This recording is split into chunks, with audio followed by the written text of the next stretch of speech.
नमस्कार प्रिय विद्यार्थियों, आपका फिर से स्वागत है आपके अपने YouTube channel power of education 100 में। हम अध्याय 1 संबंध एवं फलन के बारे में इंट्रो में पहले ही बता चुके हैं कि संबंध क्या कहलाता है, कैसे निकाला जाता है, दो समुच्चय या दो अवयवों के बीच हम कैसे संबंध निकालते हैं, ये हमें पता होना चाहिए। तो यदि आपने उससे पहले वीडियो नहीं देखा है तो आप उसको ज़रूर देखिएगा। तो आज हम पढ़ने वाले हैं संबंध कितने प्रकार के होते हैं। ठीक है, तो संबंध के बारे में आज हम ये जानने वाले हैं। तो हम देखते हैं हमारे जो संबंध है वो कितने प्रकार के होते हैं। तो आज हम पढ़ने वाले हैं इन सभी संबंधों के बारे में। ठीक है, क्योंकि आप हमारे इस चैनल से जुड़कर घर बैठे ही कक्षा 12वीं एमपी बोर्ड परीक्षा की बहुत ही अच्छे तरीके से तैयारी कर सकते हैं। यदि कोई समझ में नहीं आता है तो कमेंट बॉक्स में कमेंट करें, ताकि उसका जो सॉल्यूशन है वो दोबारा आपको बता दिया जा सके और बहुत ही सरल विधि से। वैसे भी हम बहुत ही सरल विधि से इसको समझेंगे उदाहरण के द्वारा। तो आपको बिल्कुल रिलैक्स होकर इस वीडियो को देखना है कि हम क्या कहते हैं, किस तरीके से इसको समझते हैं। ठीक है, तो हमारा फर्स्ट है जो संबंध है। तो इस वीडियो में हम पढ़ने वाले हैं रिक्त संबंध के बारे में, फिर सार्वत्रिक संबंध के बारे में। ठीक है, रिक्त संबंध और सार्वत्रिक संबंध ये आप कक्षा 11वीं में पढ़ चुके हैं। ठीक है, ये आप कक्षा 11वीं में पढ़ चुके हैं और ये कम आता है, लेकिन जानकारी होना बहुत ज़रूरी है। फिर स्वातुल्य संबंध ये बहुत इम्पोर्टेंट है। सम्मित संबंध ये भी बहुत इम्पोर्टेंट है। संक्रामक संबंध ये भी बहुत इम्पोर्टेंट है। जब इन तीनों को देखिए, उसके बाद आता है तुल्यता संबंध। बहुत इम्पोर्टेंट क्वेश्चन है और हर साल यह तुल्यता संबंध से संबंधित प्रश्न आता ही है। तो ये यदि हम इन तीनों को कर लेंगे तो तुल्यता संबंध आपको अपने आप ही समझ में आ जाएगा। तो हमें ये ध्यान रखना है, तो इसलिए वीडियो को बिल्कुल भी स्किप नहीं करना है। तो हम देखते हैं एक एक करके सभी को समझेंगे, लेकिन इनको समझने से पहले हमें जो मुख्य बात है वो हम एक बार देख लेते हैं। तो देखिए, हमने यहाँ पर दो सर्कल बना लिए। ये दो क्या है, एक समुच्चय हम मान लेते हैं। एक को नाम दे देते हैं ए और एक को नाम दे देते हैं बी। ठीक है, और इनके बीच जो संबंध है वो है हमारा क्या, आर। आर मतलब रिलेशन। ठीक है, जैसे कि समुच्चय ए के जो अवयव हैं 1 2 3 4 ये मान लिए। ठीक है, और यदि हम बात करते हैं इसमें बी में जो है A B C D E है, ये क्या है, ये है हमारे बी के अवयव। तो हमें ये ध्यान रखना है कि प्रांत क्या कहलाता है, सह प्रांत क्या कहलाता है। जैसे देखिए, ये हमारा ये और इसका संबंध किससे है, मान लीजिए ये हम दूसरे कलर से बना देते हैं ताकि आपको ज़्यादा समझ में आए। तो ये जो है हमारा, इसका संबंध मान लीजिए किससे है, सी से है। ठीक है, तो देखिए 1 का संबंध है सी से। ठीक है ना, 1 का संबंध सी से, 2 का संबंध है ए से, 3 का संबंध है ई से और 4 का संबंध है बी से। तो इसमें एक इसका जो एलिमेंट है वो रह जाता है। अब हम ये बात करने वाले हैं कि प्रांत क्या कहलाता है। ठीक है, प्रांत क्या कहलाता है, प्रांत को इंग्लिश में क्या बोलते हैं, डोमेन। चलिए इनके नाम भी हम लिखते हैं। ये क्या है हमारा, प्रांत हो जाएगा। ये क्या है, प्रांत। मतलब समुच्चय ए के सभी एलिमेंट क्या कहलाते हैं, प्रांत कहलाते हैं। तो ये हमारा क्या हो जाएगा, प्रांत। चलिए यहाँ देख लेते हैं प्रांत, जिसको क्या बोलते हैं, डोमेन।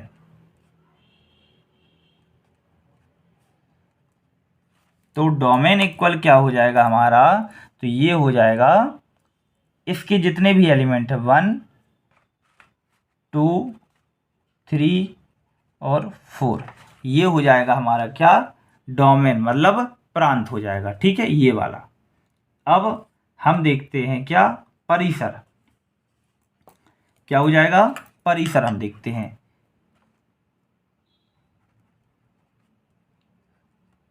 परिसर को क्या कहते हैं इंग्लिश में? इसको बोला जाता है रेंज। क्या बोला जाता है? रेंज बोला जाता है इसको। तो इसको भी बहुत अच्छे से समझना है आपको। रेंज कैसे समझेंगे? तो देखिए, रेंज में हमें ये कहलाती है रेंज कि प्रांत से कौन कौन से जुड़े हुए हैं। देखिए, वन से क्या जुड़ा था, यहाँ हम लिखेंगे। तो ध्यान देना है कि भाई वन से क्या जुड़ा था? वन से जुड़ा है सी, ठीक है। दो से क्या जुड़ा है? ए। तीन से कौन जुड़ा? ई। और चार से क्या जुड़ा है? तो ये जुड़ा है बी। तो ये क्या हो जाएगा? ये हमारा हो जाएगा क्या? रेंज या फिर परिसर। तो इसका मतलब क्या हुआ? ये क्या हो जाएगा? हमारा परिसर हो जाएगा, ठीक है। फिर इसमें हमें पढ़ना पड़ता है सह प्रांत के बारे में। क्या पढ़ते हैं? सह प्रांत।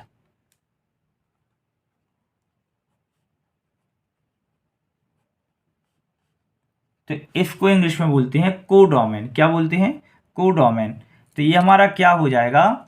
इसे हम देखते हैं कोडोमेन में यदि, तो ये हमारा हो जाएगा जितने भी एलिमेंट है पूरे समुच्चय बी के एलिमेंट, मतलब A B C D E, ये सभी क्या कहलाएंगे? हमारे सह प्रांत कहलाएंगे। इसका मतलब क्या हुआ हमारा? ये वाला जो भाग है इसके सभी एलिमेंट ये क्या हैं? ये हमारे हो जाएंगे सह प्रांत, ठीक है। ये क्या है? सह प्रांत। और ये इसके जो पूरे एलिमेंट है ये कहलाते हैं प्रांत, और ये सह प्रांत, ठीक है। देखिए, इस समुच्चय के अंदर इनका क्रम चेंज हो सकता है, उसमें कोई इशू नहीं रहता है, ठीक है।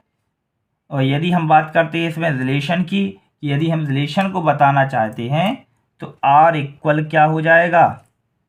आप यहाँ देख सकते हैं आर इक्वल क्या हो जाएगा हमारा? वन का संबंध किससे था? वन का संबंध था सी से, तो वन सी, ये ठीक है। टू का संबंध किससे है?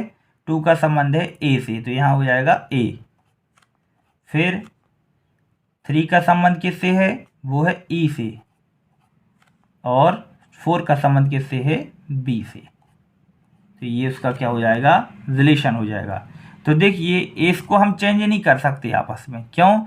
यदि ये चेंज हो जाएंगे तो ये क्या हो जाएगा हमारा? बदल जाएगा, प्रांत और परिसर बदल जाएगा। तो ये हमें ध्यान रखना है, ठीक है ना। तो इसकी एक ट्रिक भी होती है कि यहाँ पर जो एक्स एक्स है, देखिए जैसे x y x y x y, तो जो एक्स का एलिमेंट होता है, एक्स का एलिमेंट वो कहलाता है प्रांत। क्या कहलाता है? प्रांत। और जो वाई का एलिमेंट होता है वो कहलाता है सह प्रांत। जो क्या होती है? वो होती है हमारी रेंज, ठीक है। तो ये हो जाएगा हमारे 1 2 3 4, ये हो जाएगा प्रांत, और ये हो जाएगी हमारी रेंज सी बी ई, सी ए ई बी, ये हमारी रेंज हो जाएगी, ठीक है। तो देखिए क्या है, हम बात कर रहे हैं रिक्त संबंध की, ठीक है ना। रिक्त संबंध मतलब होता है ऐसा संबंध जिसमें कोई भी अवयव ना हो, ठीक है। रिक्त मतलब क्या होता है? खाली। तो इसे हम क्या कहते हैं? रिक्त। मतलब कोई भी अवयव, कोई भी अवयव ना हो, कोई भी अवयव ना हो, रिक्त संबंध कहलाता है, ठीक है। तो इसका मतलब क्या हुआ? जो आर है, आर बराबर ये क्या हो जाएगा? फाई। और ये सबसेट रहता है किसका? ये रहता है ए गुणित ए का। जो सब फाई है, फाई को रिक्त संबंध, रिक्त समुच्चय के द्वारा प्रदर्शित किया जाता है, ठीक है ना। तो ये क्या हो जाए? ए गुणित ए हो जाएगा यहाँ पर, ठीक है। जैसे उदाहरण की यदि बात की जाए कि देखिए यहाँ देख ही लेते हैं उदाहरण। देखिए उदाहरण क्या हो जाएगा हमारा? तो ये हो जाएगा ए बराबर 1 2 3। तो ये पर परिभाषित, परिभाषित आर, ये क्या हो जाएगा, ये ब्लैंक मतलब रिक्त संबंध,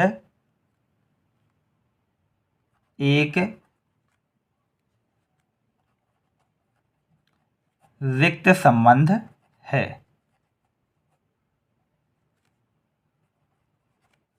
इतना हमें ध्यान रखना है, ठीक है, क्योंकि इसमें भाई अवयव तो हैं ही, लेकिन आर की यदि संबंध की बात करें तो ये क्या हो जाएगा, हमारा एक रिक्त संबंध होगा इसमें, ठीक है, क्योंकि फाई तो इसमें है नहीं है, जब फाई नहीं है तो वो रिक्त रहेगा ही, ठीक है।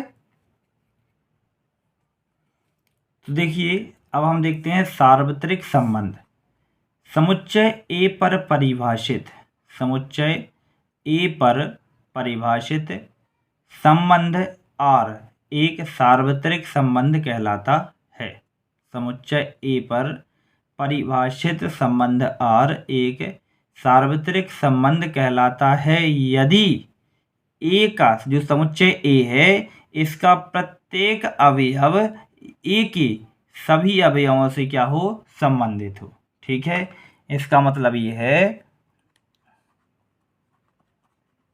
अर्थात जो आर है ये बराबर होना चाहिए ए गुणित ए के। देखिए हम उदाहरण के द्वारा इसको देखते हैं। तो चलिए हम लेते हैं उदाहरण। तो चलिए देखिए उदाहरण देखते हैं। माना ए इक्वल क्या दिया गया है, 1 और 2। समुच्चय ए पर परिभाषित संबंध आर ए गुणित ए के लिए, मतलब इसका जब आपस में गुणा करेंगे तो क्या, कार्तीय गुणन आपने पढ़े होंगे कक्षा 11वीं में, तो क्या हो जाएगा, 1 गुणित 1, तो देखिए 1,1 आ जाएगा, फिर 1 का 2 में होगा तो 1,2 आ जाएगा, फिर 2 का गुणा होगा तो पहले 1 में हो जाएगा तो 2,1 आ जाएगा, फिर 2 का 2 में होगा तो 2,1, तो इसके 4 के आ जाएंगे, कार्तीय गुणन आ जाएंगे। तो ये इस तरीके से यदि हमें दिया गया है तो इसकी संबंध परिभाषित होगा, अदरवाइज नहीं होगा। जैसे यहाँ पर आ जाए 2,3, तो 3 तो इसमें है ही नहीं, तो संबंध वो परिभाषित नहीं होगा, वो कहलाता है सार्वत्रिक संबंध। वह संबंध जो ए के सभी अवयवों के लिए क्या हो, संबंधित हो, ठीक है। अब बाकी के जितने भी संबंध बचे हुए हैं वो हम पढ़ेंगे अगली वीडियो में। तो अगले पार्ट को देखना ना भूलें, और एक दूसरे से ये वीडियो जुड़े रहते हैं, इसलिए रेगुलर आप पढ़ाई करें और बहुत ही अच्छे मार्क्स आप प्राप्त कर सकते हैं। आपको किसी भी कोचिंग की आवश्यकता नहीं रहेगी, और यदि आप जाना चाहते हैं तो स्वेच्छा से जा भी सकते हैं, लेकिन घर बैठे पढ़ाई करने का ये बहुत ही अच्छा मौका है, और बिना किसी शुल्क के आप घर बैठे तैयारी कर सकते हैं। तो मिलते हैं अगले वीडियो में, बहुत बहुत धन्यवाद।